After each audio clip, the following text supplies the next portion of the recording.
My son called me on a Sunday afternoon to say that he and his wife were expecting their first child. That same evening, she texted me separately asking me to please keep covering the car payments for just a few more months. I had no idea I was covering their car payments. I'm Raymond, and I'm 61 years old. I spent 33 years working as a pipe fitter for a commercial construction company in Columbus, Ohio. Not glamorous work. Dirty hands, early mornings, a body that reminds me every winter exactly what those decades cost. But I paid my house off at 54. I have a decent pension. I never once asked another person to bail me out of a financial hole I dug myself. I say this not to brag. I say this because it matters to the story. My son is Gregory. He's 29. He married a woman named Paige, about 18 months before any of this happened. I liked Paige well enough at the wedding. She was sharp, well-dressed, had a real estate license, and talked about her career like someone who took it seriously. Gregory had been working in logistics management for a regional distribution company since he graduated. Good salary, nothing extraordinary, but enough. I thought they were doing fine. I found out they weren't doing fine from a text message meant for someone else. It came on a Tuesday. I was sitting on my back porch with a cup of coffee when my phone buzzed. It was from Paige. The message said, "Remind him the HOA fee bounced again. Tell him to move money from his dad's account before Friday." I read it 3 times. Then I called her. She answered on the second ring, cheerful, completely normal. "Hey Ray, what's up?" I said, "Paige, I think you sent me a text by accident." A pause, short, but I caught it. "Oh God. Yeah, sorry about that. That was meant for my sister." "It's nothing, just some accounting stuff we're sorting out." I said, "It mentioned my account. It's just confusing family shorthand. I'll explain later. How are you doing?" She pivoted so smoothly I almost let it go. Almost. But I'm 61 years old and I've spent 3 decades working alongside men who could smell a misdirection from 50 feet, so I didn't let it go. I went to my bank's online portal that evening. I looked back through 6 months of transactions, and I sat there in my kitchen under the fluorescent light for a long time, very still, going through numbers I had not looked at carefully enough. Since the previous April, I had been sending Gregory $900 every month. He had called in March saying he'd had an unexpected tax bill, said he underpaid by nearly $4,000 and the IRS was charging penalties. He'd been embarrassed about it, said he'd miscalculated his withholdings, and it had snowballed. I didn't hesitate. I sent money. That's what fathers do. Then in May he called again. His car needed a timing chain replacement. The mechanic quoted $2,800. He hated to ask, he said. He really hated to ask, he said. He said it. In June it was Paige's medical expenses. She'd had some lab work come back irregular and needed follow-up tests. Insurance was dragging its feet. I didn't ask for documentation. She was my daughter-in-law and she sounded scared. I sent $1,500. In July, August, September, more calls. Different reasons. A laptop Gregory needed for remote work, an HVAC repair, a veterinary emergency with their dog, a golden retriever named Biscuit I'd met exactly twice. Each time the story was tight and reasonable. Each time I sent money without asking many questions because I trusted my son. Sitting at that kitchen table, I added it up. 11 months, 14 separate transfers. Just over $19,000. $19,000. That number sat in my chest like a stone. I want to be honest about what I felt in that moment. It wasn't just anger. It was something more disorienting than anger, something closer to vertigo, because I suddenly couldn't tell where the real Gregory ended and the one I'd been talking to on the phone began. I had a version of my son in my head, a man I trusted completely, and that text from Paige had cracked it right down the middle. I didn't call either of them that night. I needed to think. What I did instead was call my friend Lou, who I've known since we were both apprentices on a job site in Dayton in 1989. Lou has a daughter who'd had some troubles years back, financial stuff involving her ex-husband. He'd been through a version of this. I trusted him to be straight with me. I told him everything. He was quiet for a while. He said, "Ray, you need to find out what that money actually went to before you say a word to Gregory. Because right now you're working on one text message and a bad feeling. You need facts." Lou was right. I spent the next 3 days getting facts. I started with the tax bill. I called the IRS helpline and, after a long hold, confirmed that I could request information about a tax debt I had paid on behalf of a family member. The representative told me what I needed to submit. The forms took a few days, but eventually I got confirmation of what I already suspected. There was no record of a payment matching the amount Gregory described associated with his Social Security number for that tax year. No penalty. No balance due. Then I looked into the car repair. I remembered Gregory had mentioned the shop by name, a place called Westside Auto on Morse Road. I called them. I gave them Gregory's name and approximate date of service. The service manager checked. No record of a timing chain repair. No record of a Gregory's name in their system at all. I sat in my truck in the parking lot of a hardware store after that call and looked out the windshield at nothing for about 10 minutes. I thought about calling Gregory right then. I thought about what I would say, but I learned something from those 11 months of being slowly emptied out without noticing.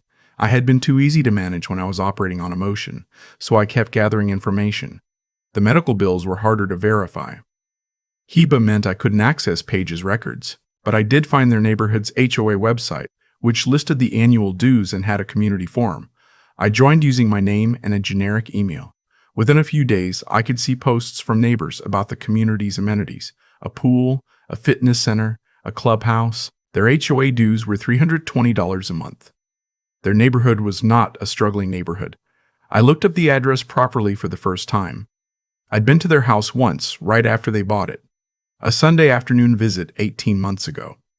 I remembered it being a newer build, nice street, but I hadn't looked up what it was worth. I looked it up now. Zillow estimated it at $387,000. Their mortgage, based on public records, was originated at $360,000 with a down payment of $27,000. Their monthly payment at current rates was around $25,000. Their monthly payment at current rates was around $2,400. Gregory's salary, according to what he told me, was $68,000. Page had a real estate license, but had said business was slow since rates went up. Even being generous, their combined income probably landed somewhere between $85,000 and $100,000. That sounds comfortable until you run the actual math. $2,400 for the mortgage, $320 HOA, 2 car payments, groceries, utilities, insurance. It wasn't impossible, but it was tight if they were also doing whatever else they were doing. I drove past their neighborhood on a Thursday morning, not to spy. I told myself I just needed to see it with fresh eyes. Parked on the street for a few minutes. Their driveway had 2 vehicles, Gregory's F-150 pickup and a white Lexus SUV I'd never seen before. The Lexus had a temporary dealer plate on it. That was new. I drove home and I thought about the text Page had sent me by accident. Tell him to move money from his dad's account before Friday. Not his dad's contribution, not his dad's help. His dad's account. Like it was a resource they budgeted around. Like I was a line item. I called Gregory that night. I kept my voice level. Hey Dad, what's up?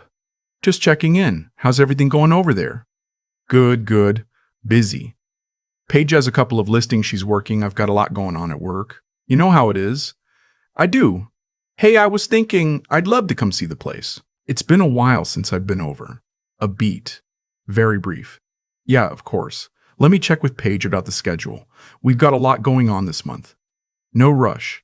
I was also thinking, Gregory, it might be good for us to sit down and look at the budget situation together, so I can understand better what you're working with. Make sure I'm helping in the right places. Silence. Longer this time?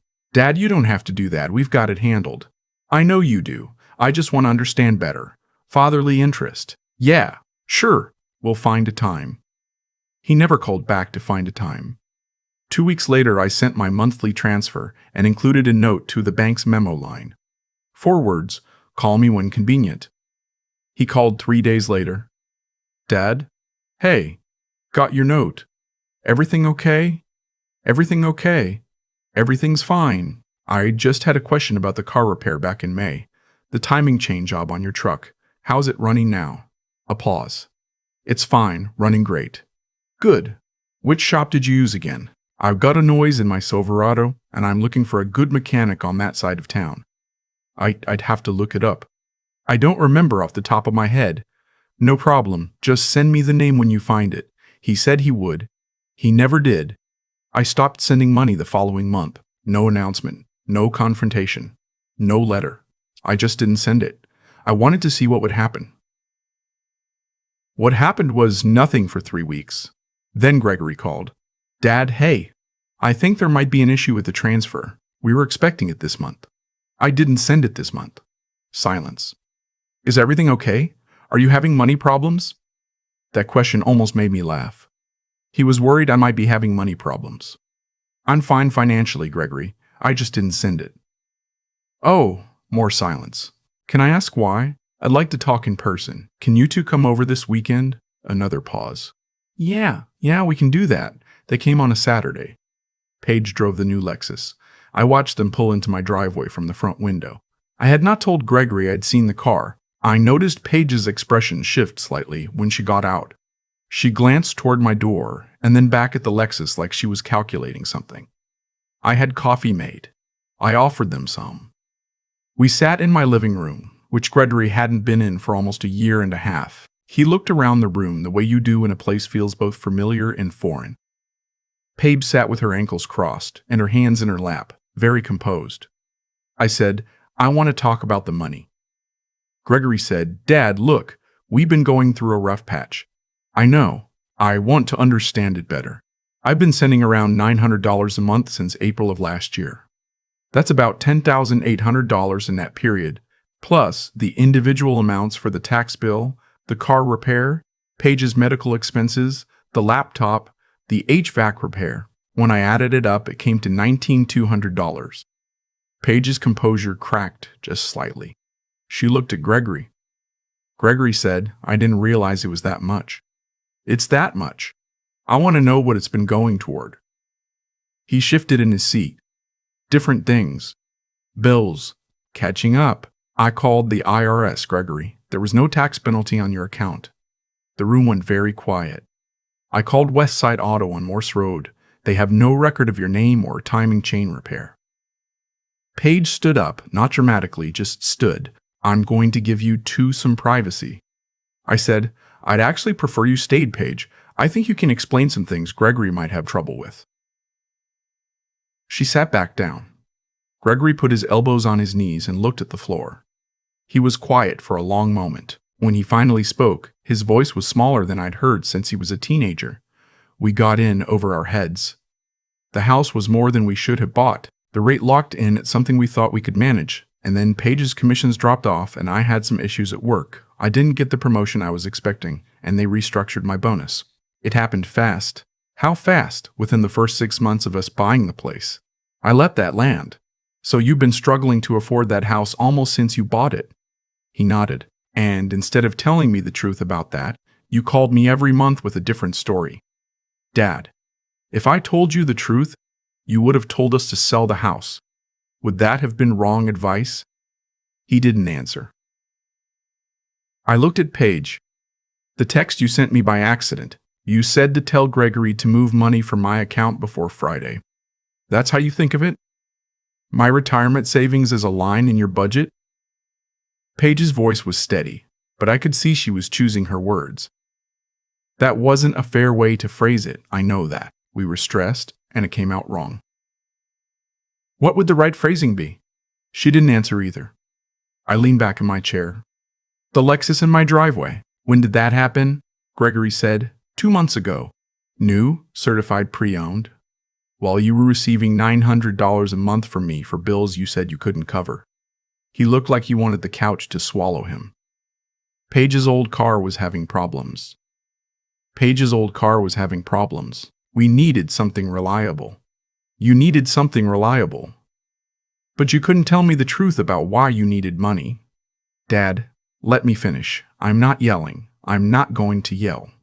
But I need you to understand what you actually did here. You didn't just borrow money and tell a white lie about it. You constructed a story, month after month, that you knew would work on me because you knew how I think about responsibility. You knew I would help with a tax penalty because I believe in paying what you owe. You knew I would help with a car repair because I value reliability. You knew I would help with medical bills Because I love you both, and the thought of Paige being sick would override everything else. You used what you know about me to take from me. That's not a rough patch. That's a strategy. Gregory's jaw was tight. He wasn't looking at me. Paige said quietly, "You're right." I looked at her. "You're right," she said again.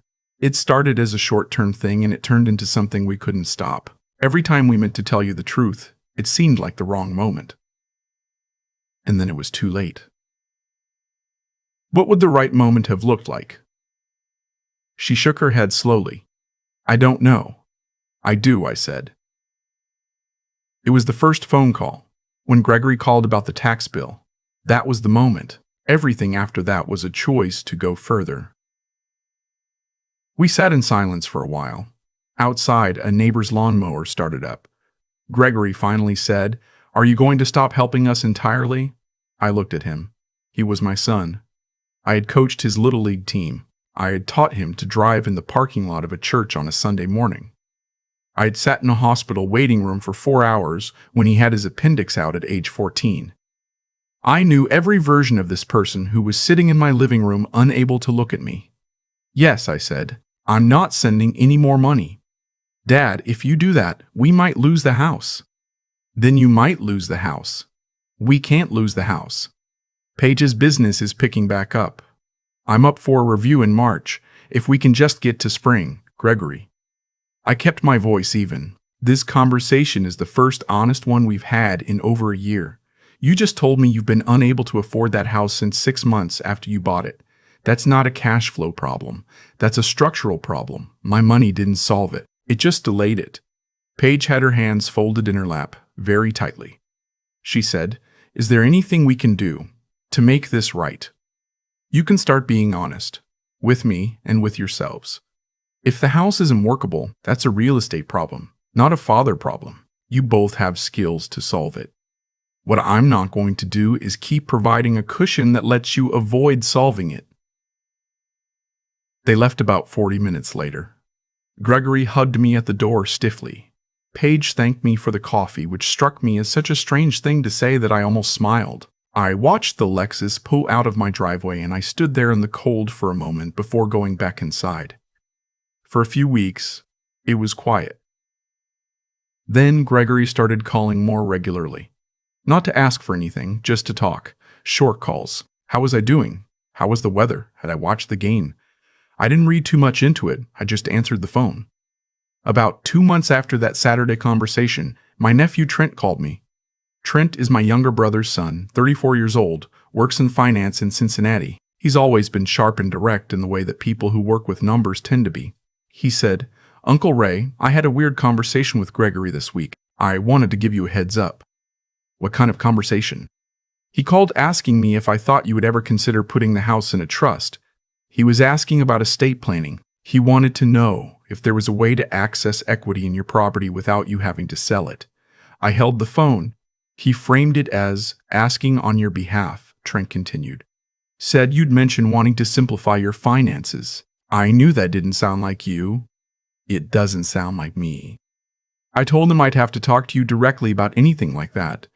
He backed off pretty fast. "I just thought you should know." After I hung up with Trent, I sat in my kitchen for a long time. My house is paid off. I've had it appraised recently. It's worth about $340,000. It's the largest asset I have, and my son had been calling a relative to find out how to access equity in it without my full understanding. That wasn't a rough patch. That was something different. That was the next phase of something that hadn't stopped when I stopped the transfers. I called a lawyer. Not dramatically. I just called an estate attorney I'd met years ago at a church function, a decent woman named Ms. Ferris who'd helped some of my coworkers with wills and property questions. I explained the situation. She listened carefully and didn't offer unnecessary reactions. She told me what I needed to do: update my will, ensure my financial power of attorney was assigned to someone I trusted fully, in my case, my brother Dale, and make sure that any financial decisions involving my property required my explicit written consent, documented and witnessed. I did all of it within 2 weeks. Then I called Gregory. I didn't lead with what Trent had told me. I just said, "I want to have dinner. Just us, without Paige. Pick a place." We met at a steakhouse in Dublin that Gregory has liked since college. I let him order what he wanted. I had a bourbon and a ribeye, and I let him talk for a while about work, about the house, about how Paige's listings were moving again. Then I said, "You called Trent, asking about my house." He set his fork down. "Gregory, I don't want to have another conversation where I'm the one who did all the investigating and you're the one who got caught. So I'm asking you directly, what were you thinking was going to happen?" He was quiet for a long time. Then he said, "I don't know. I thought maybe if there was a way to structure something formally, a loan against equity, something that looked official, maybe it would be easier for everyone." "Easier for who?" "For you. So you wouldn't feel like you were just handing money over." "Gregory, you were trying to figure out how to access the equity in my home without me understanding what was happening. That's not easier for me. That's easier for you." He picked up his fork. Put it down again. "How bad is it?" I asked. "Actually, no more trimmed versions." He looked at me across the table, and for the first time since this whole thing started, he looked exactly his age, not the confident adult version he'd been projecting, just my kid, 29, scared. "We're about 4 months behind on the mortgage. We've been managing it with their forbearance program, but that runs out in March. If we can't catch up, we're looking at foreclosure."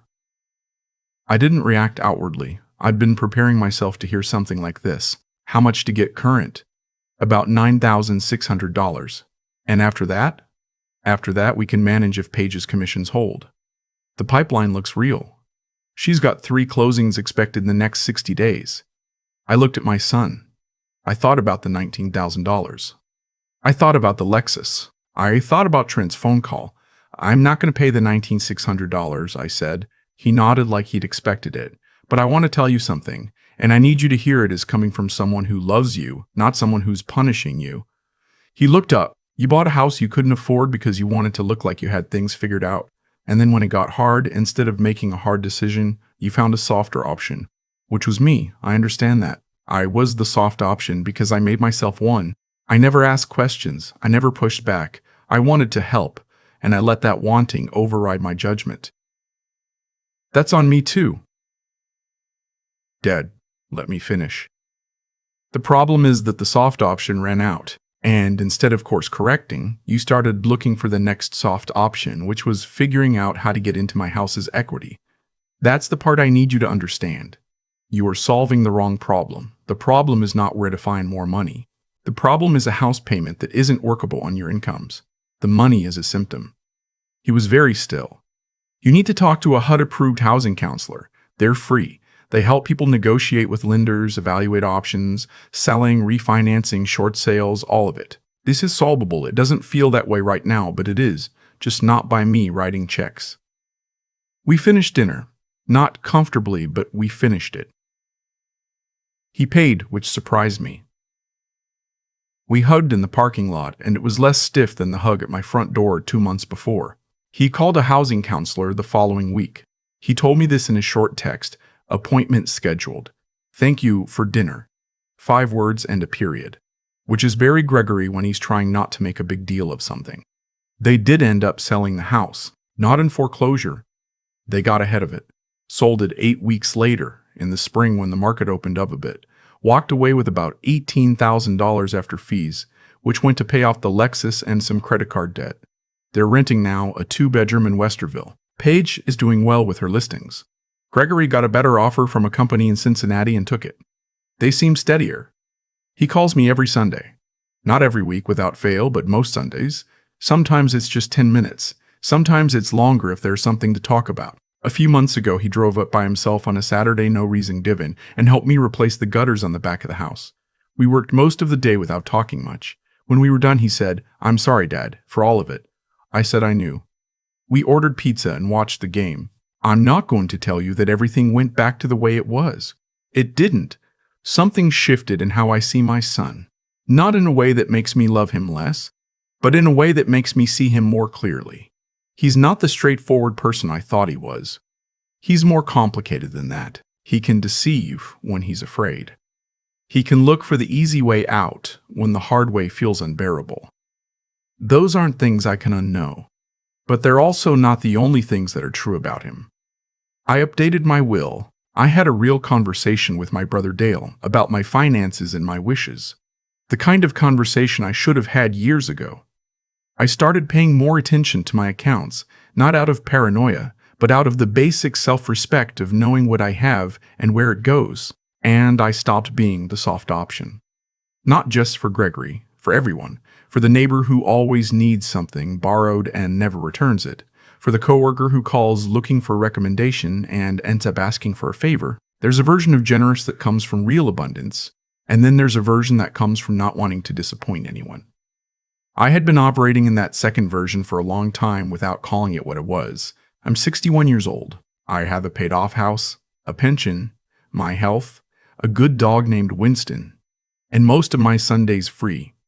That's not a small life. That's mine. I built it with my hands, literally, across 3 decades of work that most people drive past without thinking about. Nobody gets to treat that like a line item. Not anymore. I'll leave you with this, because I'm genuinely curious. Have you ever been in a situation where the person you were helping was counting on you not to ask questions? How did you handle it when you finally did? Drop a comment and tell me where you're watching from. It genuinely surprises me how far these stories reach. I've thought a lot about why it took me so long. $19,000 in 11 months before I sat down and actually looked at what I was doing.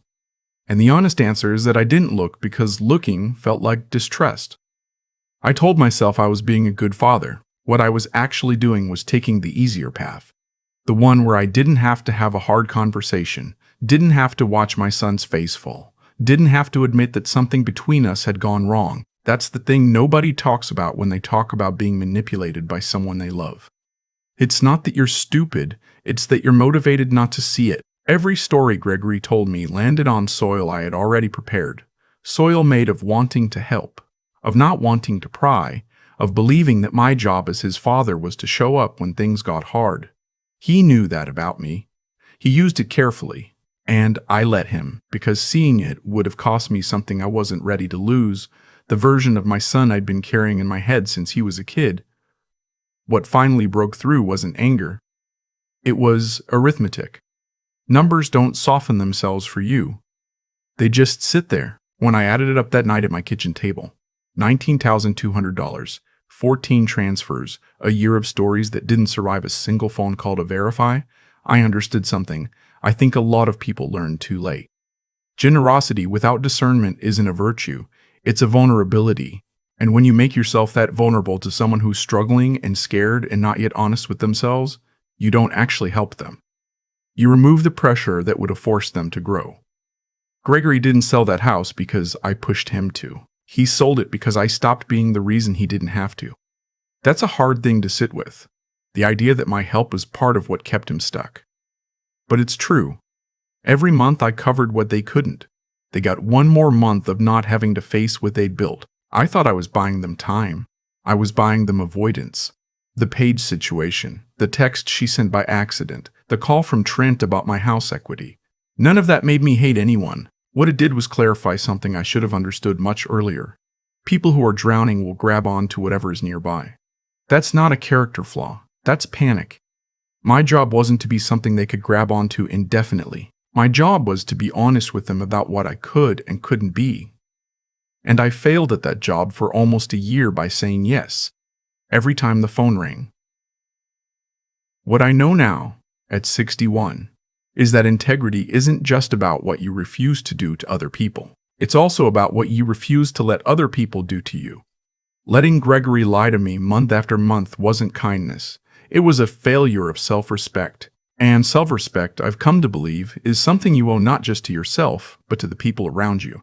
Because when you don't have it, you teach them that the truth is optional, that consequences are negotiable, that love is a currency that pays debts. The Sunday calls matter to me. The afternoon he spent on my gutters without being asked matters to me. Not because it erases anything, but because it tells me Gregory is still learning who he wants to be. So am I. That doesn't stop at 61. It just gets quieter and more deliberate. I'm still his father. That part doesn't change. But I'm also a man with a paid-off house and a pension and a life I built without asking anyone to fund it. That part doesn't change either, and anybody who wants to be in my life is going to have to make room for both.